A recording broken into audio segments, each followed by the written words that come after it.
2 दिवसापूर्वी आपण द्राक्षाचं डिपिंग करून घेतलं होतं आणि ही बघा आपली सुपर व्हरायटी आहे. 1 नंबर साईज झाली. आपली घडाची संख्या कमी असल्यामुळे आपण डिपिंग करायला निर्णय घेतला आणि तो फायद्याचा झाला आहे. घडाची साईज एकदम 1 नंबर सुधारल्या.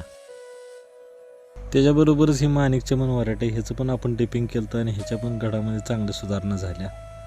आणि आत्ता जरा बागेत माल असल्यासारखं वाटायला लागलं. आणि घडाची संख्या कमी होती त्यामुळे माल दिसायचा नाही. बागेत आली की मन नाराज व्हायचं. तर तुम्ही बघू शकता डिपिंग पूर्वी घडाची साईज कशी होती आणि डिपिंग नंतर कशी बनलीत. बागाला पाणी सोडायचं होतं पण मी मोटर चालू करायला गेलो तर तिथे गेल्यावर समज डीपीतली पीस गेल्या. म्हणून मी डीपीत आणून म्हणतो तुम्हाला पण दाखवा आमचा डीपी कसा आहे. डीपीची अवस्था बघून तुम्हाला समजलं असेल इकडे तिकडे हात लागला की राम नाम सत्य आहे.